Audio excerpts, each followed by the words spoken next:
Okay, so I love sourdough bread and I've been wanting to make some, but you need a sourdough starter to make sourdough bread. And you do that by just combining whole wheat flour, or you can use like rye or pumpernickel flour as well, with just some water. And then you're just gonna let the starter over like 5 to 7 days just create itself. So what you're trying to do is to make like a wild yeast instead of just the yeast that you can buy prepackaged in the store.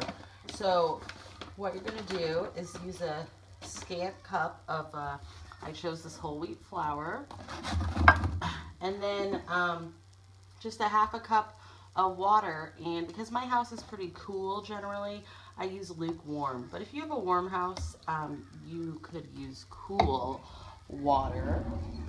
And so we're just gonna mix this up really well. And this is super simple. The whole process is really simple from what I've read. This is the first time I'm doing it. So we are going to just really stir this and incorporate it. And you can keep this in a plastic food safe container. You could do glass jar. I started some earlier in a glass jar. So I'm gonna have kind of two different samples to test out because you never know what can go wrong. I'm not super confident all the time.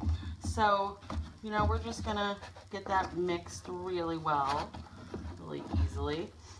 And I'm gonna just spread it out a little bit, I guess. We'll see how that works. And then the recipe that I'm using, which I got from kingarthurflour.com, says then to cover it loosely.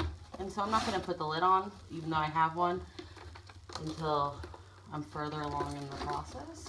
So let's see if I can manage to get some plastic wrap. That wasn't very graceful.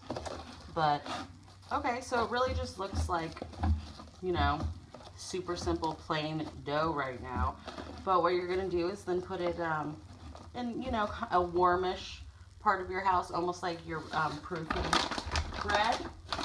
And then we're going to check back in 24 hours and see if there's any action, and we'll discard some of this